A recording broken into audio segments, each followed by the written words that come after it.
नमस्कार। साझा समाचारमा हार्दिक स्वागत छ। सुरु गरौं आजका मुख्य समाचार शीर्षकहरूबाट।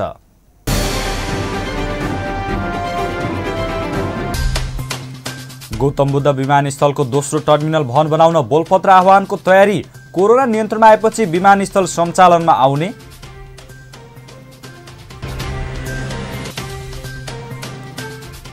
नेपालका अधिकांश जिल्लाले थपे निषेधाज्ञाको अवधि। रूपन्देहीमा जेठ 31 सम्म निषेधाज्ञाको अवधि थपियो।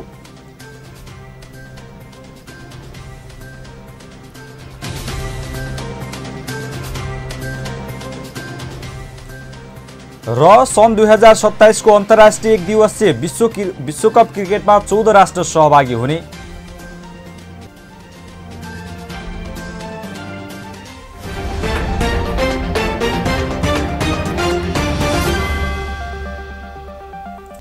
अब समाचार विस्तारमा। निर्माणाधीन गौतम बुद्ध अन्तर्राष्ट्रिय विमानस्थलको लागि सरकारले बजेट विनियोजन गरेपछि विमानस्थलको दोस्रो टर्मिनल भवनका लागि बोलपत्र आह्वानको तयारी अगाडि बढाइएको छ। आर्थिक वर्ष 2078-79 को बजेटमा सरकारले गौतम बुद्ध विमानस्थलका लागि 3 अर्ब 54 करोड रुपियाँ विनियोजन गरेको छ। विमानस्थलका लागि पर्याप्त बजेट छुट्याइएकाले अब छिट्टै बोलपत्र आह्वान गरिने विमानस्थल आयोजना प्रमुख प्रवेश अधिकारीले बताउनुभयो। अहिलेको टर्मिनल भवनको पश्चिमतर्फ नयाँ टर्मिनल भवन निर्माण हुनेछ। आयोजना प्रमुख अधिकारीका अनुसार टर्मिनल भवनमा 6वटा एरोब्रिज रहने गरी डिजाइन गरिएको छ। भारतीय कन्सल्टेन्सीले तयार गरेको ती डिजाइनबारे अध्ययन भइरहेको र छिट्टै नै स्वीकृत हुने र टेन्डर प्रक्रिया अघि बढ्ने नागरिक उड्डयन प्रविधिकरणका महानिर्देशक राजन पोखरेलले बताउनुभयो। एरोब्रिज भनेको टर्मिनल भवनको प्रस्थान कक्षबाट सिधै जहाजभित्र प्रवेश गर्न मिल्ने गरी बनाइएको एक किसिमको आकाशे पुल जस्तै हो। दोस्रो टर्मिनल भवन बुद्ध कला र संस्कृति झल्किने गरी निर्माण गर्ने सोच सरकारको रहेको महानिर्देशक पोखरेलले बताउनुभयो। एरोब्रिज सुविधा भएको टर्मिनल भवन सम्भवत नेपालमै पहिलो हुने आयोजना प्रमुख अधिकारीले बताउनुभयो। विमानस्थल आयोजनाका अनुसार दोस्रो टर्मिनल भवन घागरा खोला र हाल रहेको टर्मिनल भवनको बीचमा बन्नेछ। दोस्रो टर्मिनल भवन बनेपछि अहिलेको टर्मिनल भवन आन्तरिक टर्मिनल भवनमा परिणत हुनेछ। अहिले विमानस्थल निर्माण अन्तिम चरणमा पुगेको छ। विमानस्थलको भौतिक प्रगति 96.5% पूरा भएको छ। विमानस्थल निर्माण अन्तिम चरणमा पुगिसक्दा निम्तिएको कोभिड सङ्कटले प्राविधिक जनशक्ति आउन ढिलाइ हुँदा काममा केही विलम्ब भएको आयोजना प्रमुख अधिकारीले बताउनुभयो। राष्ट्रिय गौरवको यो आयोजनाको म्याद अहिलेसम्म 6 पटक थपिएको छ। पहिलो पटक थप गरिएको म्याद आगामी जुन 30 सम्म रहेको छ। डिसेम्बरमा सकिएको अवधि 6 महिनाका लागि थपिएको छ। देशका अधिकांश जिल्लाले निषेधाज्ञाको अवधि जेठ मसान्तसम्म लम्बाएका छन्। जिल्ला प्रशासन कार्यालय रूपन्देहीले पनि निषेधाज्ञाको अवधि जेठ 31 गतेसम्म थपेको छ। जिल्ला स्तरीय कोभिड सङ्कट व्यवस्थापन केन्द्र DCCMC को बिहिबार बसेको बैठकले निषेधाज्ञा थप गर्न सिफारिस गरेको थियो। कोरोना संक्रमणको दोस्रो लहर फैलिएसँगै वैशाख 16 गतेबाट रूपन्देहीमा जारी गरिएको निषेधाज्ञाले निरन्तरता पाएको छ। आज थप गरिएको निषेधाज्ञामा औषधि उपचार तथा अत्यावश्यक काम बाहेक मार्किङ र इभिनिङ वाकमा मर्निङ वक र इभिनिङ वकमा समेत रोक लगाइएको छ। बैठकले सबै प्रकारका निजी तथा सार्वजनिक यात्रुवाहक सवारी साधन सञ्चालन गर्न नदिने, सबै प्रकारका party palace, cinema hall, seminar, तालिम, गोष्ठी सम्मेलन, सैलुन, मनोरञ्जन स्थल, departmental store, shopping mall, beauty parlour, swimming pool, सङ्ग्रहालय, पुस्तकालय, सामूहिक खेलकुद र जिम खाना बन्द गर्ने निर्णय गरेको छ। त्यस्तै बैंकमा एकजना प्राविधिक जनशक्तिबाट सेवा प्रदान गरी सम्पूर्ण बैंक र वित्तीय संस्थाहरू बन्द गर्ने निर्णय गरेको छ। त्यस्तै शान्ति सुरक्षा तथा सुव्यवस्था, स्वास्थ्य, खानेपानी, दूध, विद्युत, दमकल, सञ्चार, भन्सार, क्वारेन्टिन, फोहोर मैला व्यवस्थापन, इन्धन, एम्बुलेन्स, स्वास्थ्यकर्मी, औषधि र अत्यावश्यक वस्तु तथा माल सामान ढुवानी गर्ने ढुवानीका साधन जस्ता अति आवश्यक सेवा बाहेक अन्य सम्पूर्ण पसल व्यवसाय र सेवा सञ्चालन बन्द गर्ने निर्णय गरेको जिल्ला प्रशासन कार्यालय रूपन्देहीका अधिकारी जनक थापाले जानकारी दिनुभयो। बुटोल उद्योग वाणिज्य सङ्घको सहयोगमा बुटोलको सिद्धार्थ महिला तथा बाल अस्पताल आम्दामा भेन्टिलेटर सहितको कोभिड आइसियु सेवा सुरु भएको छ। बुटोल उद्योग वाणिज्य सङ्घ रूपन्देहीको सहयोगमा 2 भेन्टिलेटर सहित 5 आइसियु तथा 10 एसडियु र 10 जनरस कोभिड आइसोलेसन समेत गरी 25 बेडको कोभिड वार्डबाट औपचारिक सेवा सुरु गरेको हो। बुटोल उद्योग वाणिज्य संघ कोभिड-19 आइसियु वार्डको लुम्बिनी प्रदेशका स्वास्थ्य तथा जनसङ्ख्या मन्त्री भोजप्रसाद श्रेष्ठले बिहिबार शुभारम्भ गर्नुभयो। आम्दाले सरकारबाट कोभिड केयर युनिट सञ्चालनको स्वीकृति लिएसँगै बुटोल उद्योग वाणिज्य संघ र आम्दाको बीचमा आइसियु सञ्चालनको लागि द्विपक्षीय सम्झौता भएको थियो। सोही अनुसार संघले 2 आइसोलेसन सहित आइसियुका 5 बेड सहयोग गरेको हो। पछिल्लो 24 घण्टामा नेपालमा कोरोना संक्रमणका कारण 75 जनाले ज्यान गुमाएका छन्। त्यसैगरी थप 6825 जनामा कोरोना भाइरस संक्रमण पुष्टि भएको छ। यस्तै 5904 जना निको भएको स्वास्थ्य तथा जनसङ्ख्या मन्त्रालयले बिहिबार जनाएको छ।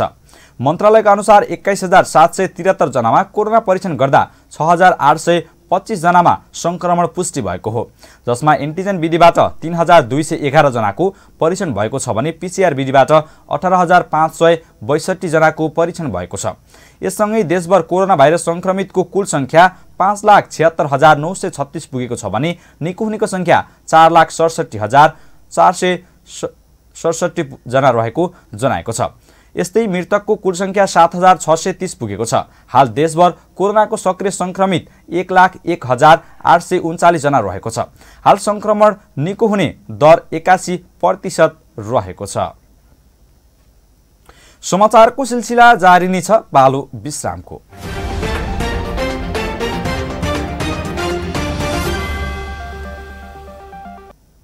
विश्रामपछि साझा समाचारमा पुनः स्वागत छ। अब बाँकी समाचार। 1 महिना अघि कोरोना हटस्पट बनेको बाँकी जिल्ला बिस्तारै संक्रमण शून्य हुने क्रमतिर बढ्दै गएको छ। एकै दिनमा 700 सम्म संक्रमित फेला परेको जिल्लामा अहिले संक्रमण घटेर दैनिक 2 अङ्कमा झरेको छ। गत केही दिन यता 100 भन्दा पनि कम संक्रमित थपिन थालेको र मृत्यु हुनेहरूको पनि संख्या घट्दै गएको कोभिड-19 व्यवस्थापन केन्द्र बाँकेले जनाएको छ। कोभिड-19 संकट व्यवस्थापन केन्द्र बाँकेका कोरोना सहजकर्ता तथा जनस्वास्थ्य अधिकृत नरेश श्रेष्ठले कुनै बेला संक्रमण नियन्त्रण बाहिर गएर जनमानसमा भयावह त्रास सिर्जना भए पनि सबैको सामूहिक प्रयासले अहिले संक्रमण 2 अङ्कमा झरेको बताउनुभयो। उहाँले बाँकेका 3वटा प्रयोगशालामा गरेको 310 नमुना परीक्षणको मंगलबार साँझ आएको नतिजामा बाँकेका 25 जना मात्रै संक्रमित फेला परेको बताउनुभयो। उहाँले सोमबार पनि बाँकेमा 51 जना मात्रै संक्रमित फेला परेको जनाउँदै संक्रमण तीव्र गतिमा ओह्रालो लाग्ने क्रममा रहेको बताउनुभयो। गुल्मीमा गोरु काटेको आरोपमा प्रहरीले 3 जनालाई पक्राउ गरेको छ। जिल्लाको मालिका गाउँपालिका वडा नम्बर 2 पाटा खर्कको एक गोठमा बाँधेर राखेको एकहल गोरुको टाउकोमा घनले हानी भुँडी काटी पित्त निकालेको आरोपमा बुधबार प्रहरीले 3 जनालाई पक्राउ गरेको हो। पक्राउ पर्नेमा सोही स्थानका 19 वर्षका लोकेन्द्र बोहरा र अन्य 2 जना 15 वर्ष मुनिका बालक रहेकोले उनीहरूको नाम गोप्य राखिएको जिल्ला प्रहरी कार्यालय गुल्मीले जनाएको छ। उनीहरूलाई बुधबार बिहान पक्राउ गरी ल्याइएको र मुद्दा दर्ता गर्ने प्रक्रियामा रहेको जिल्ला प्रहरी कार्यालय गुल्मीका प्रहरी नायब उपरीक्षक पुरुषोत्तम पाण्डेले जानकारी दिनुभयो। घटनाको बारेमा थप अनुसन्धान भइरहेको जिल्ला प्रहरी कार्यालय गुल्मीले जनाएको छ। लुम्बिनी प्रदेश सरकारका आर्थिक योजना मन्त्री बैजनाथ चौधरीले अहिलेको सरकार पूर्ण रूपमा बहुमतमा रहेको दाबी गर्नुभएको छ। लुम्बिनी प्रदेश सभाको 8औं अधिवेशन अन्तर्गत बिहिबार भएको दोस्रो बैठकमा विनियोजन विधेयक 2078-79 को सिद्धान्त र प्राथमिकताका विषयमा उठेको प्रश्नको जवाब दिँदै मन्त्री चौधरीले सरकार अवैधानिक पनि होइन, अल्पमतमा पनि छैन, अनैतिक पनि होइन, हामी पूर्ण बहुमतमा छौं भन्नुभयो। जसपाका 4 सांसदको अहिले सर्वोच्च अदालतमा अहिले मुद्दा रहेको बेलामा संसदमा छलफलको विषय बनाउन नहुने चौधरीको भनाइ रहेको छ। त्यसैगरी मन्त्री चौधरीले अध्यादेशबाट नभई संसदबाटै बजेट ल्याउने सरकारको तयारी रहेकोमा पनि जोड दिनुभयो। मन्त्री चौधरीले प्रदेश सभाका सदस्यहरूले राखेको जिज्ञासाको जवाब दिँदै प्रदेशको स्थायी राजधानी दाङ सार्ने प्रक्रिया प्रारम्भ भइसकेको र राजधानीका लागि सरकारले गुरु योजना बनाउने काम समेत गरिरहेको जानकारी दिनुभयो। बिहिबार प्रदेश सभामा 14 जना प्रदेश सभा सदस्यहरूले सरकारको ध्यानकर्षण गराउँदै सरकार अहिले मानवीय हिसाबले कोरोना नियन्त्रण र उपचारमा केन्द्रित हुनुपर्नेमा जोड दिएका थिए। कोरोनाको दोस्रो लहरपछि तेस्रो भेरिएन्ट पनि आउने कुरा बाहिर चलिरहेकोले सरकार त्यसका लागि तयार भएर बस्नुपर्ने र मानवीय क्षति कम हुनेतर्फ सचेत बन्नुपर्नेमा प्रदेश सभाका सदस्यहरूले प्रदेश सभामा बताएका थिए। गुल्मीमा निषेधाज्ञाको अवज्ञा गरी चलाएका 150 वटा सवारी साधन ट्राफिक प्रहरीले नियन्त्रणमा लिएको छ। सदरमुकाम तमघास लगायत विभिन्न स्थानबाट 135 वटा मोटरसाइकल र 15 वटा जीपलाई नियन्त्रणमा लिएको ट्राफिक प्रमुख कृष्णप्रसाद आचार्यले जानकारी दिनुभयो। नियन्त्रणमा लिएका सवारी साधनहरूबाट करिब 9000 जरिवाना गरिएको र सवारी साधनलाई सम्झाइ बुझाइ कानुनी प्रक्रिया पूरा गरी छाडिएको आचार्यले बताउनुभयो। गुल्मीमा निषेधाज्ञा समय जेठ 25 गतेसम्म जारी गरिएको छ। निषेधाज्ञाको अवज्ञा गर्ने जो कोहीलाई पनि कारबाही गर्ने प्रशासनले चेतावनी दिएको छ। जिल्लामा सक्रिय कोरोना संक्रमितको संख्या 625 जना रहेको र 82 जनाको संक्रमणका कारण ज्यान गइसकेको स्वास्थ्य कार्यालय गुल्मीले जनाएको छ। समाचारको सिलसिला जारी नै छ, पालो विश्रामको।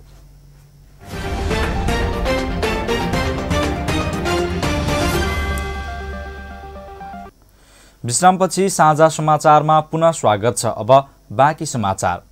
नेकपा एमाले बाँकेले मेडिकल कलेजको कोहलपुर स्थित शिक्षण अस्पतालमा कोभिड बिरामी तथा कुरुवा आफन्तलाई सहुलियत खानाको व्यवस्था गरेको छ। एमाले बाँकेले जेठ 1 गतेदेखि कोभिड बिरामी र उनीहरूका आफन्तलाई 30 रुपियाँ प्रति छाक खाना खुवाइरहेको एमाले बाँके सचिवालय सदस्य अब्दुल हुसेन खाले बताउनुभयो। नेपालगञ्ज स्थित भेरी अस्पतालमा पनि अञ्जनी माता रसोई घरले संक्रमित र कुरुवालाई 20 रुपियाँ छाकमा खाना खुवाउँदै आएको छ। कोरोना संक्रमण बढ्दै गएपछि निषेधाज्ञाका कारण सबै होटलहरू बन्द हुँदा संक्रमित र कुरुवा दुवैलाई खाना खान निकै समस्या भएपछि उनीहरूकै लागि 30 रुपियाँ प्रति छाक खाना खुवाउन सुरु गरेको एमाले बाँके सचिवालय सदस्य खाले बताउनुभयो। कोहलपुरमा मात्रै हालसम्म करिब 5000ले सहुलियत खाना खाएको खाले बताउनुभयो। अस्पताल परिसरमै खानाका लागि भान्साको व्यवस्था गरेको उहाँले जानकारी दिनुभयो। नेपाल पत्रकार महासंघ केन्द्रीय कमिटीले पठाएको सहयोग रकम पत्रकार हिक्मत चौधरीको परिवारलाई प्रदान गरेको छ। कोरोना संक्रमणका कारण उपचाररत चौधरीको यही जेठ 5 गते बुटोलको कोरोना अस्पतालमा मृत्यु भएको थियो। स्वर्गीय पत्रकार चौधरीको रूपन्देहीको तिलोत्तमा 5 मणिग्राम स्थित निवासमा पुगेर नेपाल पत्रकार महासंघ रूपन्देही शाखाका टोलीले सान्त्वना दिँदै काजक्रियाका लागि 30,000 रुपियाँ हस्तान्तरण गरेको हो। यसअघि नेपाल पत्रकार महासंघ रूपन्देहीले हालै स्थापना गरेको पत्रकार कोरोना तथा आपतकालीन कोषबाट नगद रु 25,100 पनि प्रदान गरेको थियो। केन्द्रीय समितिले पठाएको उक्त सहयोग रकम महासंघ रूपन्देहीका अध्यक्ष रामराज पोखरेलले स्वर्गीय चौधरीको श्रीमती उदयदेवी चौधरीलाई हस्तान्तरण गर्नुभएको हो। नेपाली सेनाले दाङको तुलसीपुर उपमहानगरपालिका वडा नम्बर 9 छिल्लीकोटमा निर्माण गरेको भौतिक संरचना हस्तान्तरण गरेको छ। नेपाली सेनाले एकीकरण मार्ग कार्यक्रम अन्तर्गत विनियोजित बजेटबाट ट्रस्ट घर, शौचालय र पानी टंकी हस्तान्तरण गरेको हो। धार्मिक, ऐतिहासिक एवं पर्यटकीय स्थल छिल्लीकोटको कालिका मन्दिर क्षेत्रमा निर्माण गरिएका ती सामग्री मन्दिर व्यवस्थापन समितिलाई हस्तान्तरण गरेको हो। नेपाली सेनाका 19 नम्बर वाहिनीका वाहिनीपति सहायक रथी मदन केसीले आगामी दिनमा समेत नेपाली सेनाले प्राकृतिक, धार्मिक, ऐतिहासिक क्षेत्रको संरक्षण गर्दै भौतिक संरचना थपिँदै जाने बताउनुभयो। तुलसीपुर उपमहानगरपालिका वडा नम्बर 19 का वडाध्यक्ष रामबहादुर योगीले छिल्लीकोटमा बिस्तारै भौतिक पूर्वाधारहरू थपिँदै गएको बताउनुभयो। साझा समाचारमा अब पालो अन्तर्राष्ट्रिय समाचार।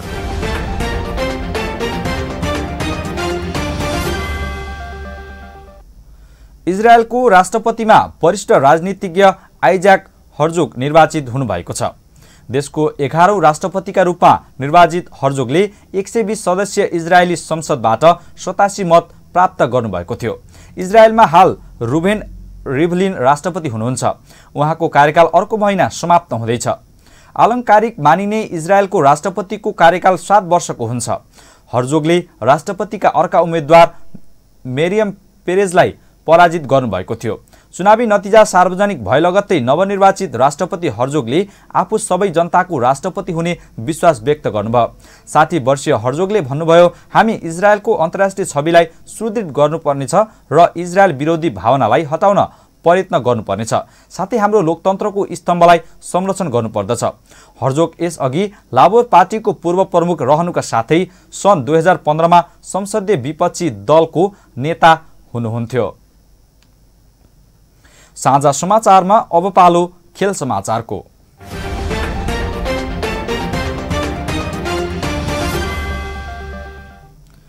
सन् 2027 को अन्तर्राष्ट्रिय एकदिवसीय विश्वकप क्रिकेटमा 14 राष्ट्र सहभागी हुने भएको छ। अन्तर्राष्ट्रिय क्रिकेट काउन्सिल आईसीसी को परिषदले अर्को चक्रदेखि विश्वकप क्रिकेटमा सहभागी हुने राष्ट्रको संख्या बढाउने निर्णय गरेको हो। आईसीसी को परिषद बैठकले सन् 2023 देखि 2031 चक्रसम्मका लागि महत्त्वपूर्ण निर्णयहरू गरेको छ। बैठकले प्रत्येक 2 वर्षमा आयोजना हुने विश्वकप T20 मा 20 राष्ट्र सहभागी हुने निर्णय गरेको छ। आईसीसीले 50 ओभरको च्याम्पियन्स ट्रफी समेत ब्युताएको छ। च्याम्पियन्स ट्रफी सन् 2017 पछि स्थगित भएको थियो।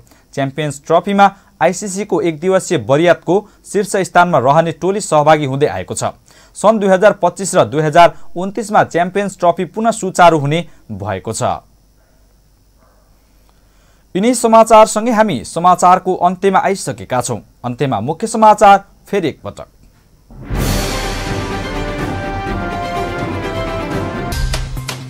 गौतम बुद्ध विमानस्थलको दोस्रो टर्मिनल भवनका लागि बोलपत्र आह्वानको तयारी। कोरोना नियन्त्रणमा आएपछि विमानस्थल सञ्चालनमा आउने।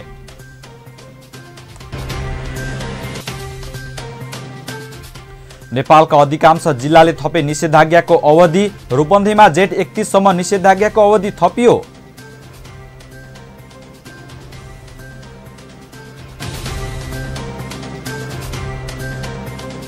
र सन् 2027 को अन्तर्राष्ट्रिय एकदिवसीय विश्वकप क्रिकेटमा 14 राष्ट्र सहभागी हुने।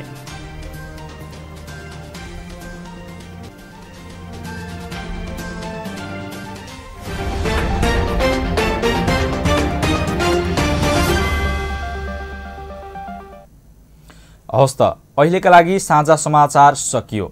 अब हाम्रो भेट अर्को समाचार बुलेटिनमा हुनेछ। शान्ति र विकासका लागि तपाईँ हाम्रो एउटै भिजन साझा टेलिभिजन हेर्दै गर्नुहोस्। कोरोनाको जोखिम उच्च रहेकोले सबै स्वास्थ्य मापदण्ड अपनाई सतर्क रहौं। नमस्कार।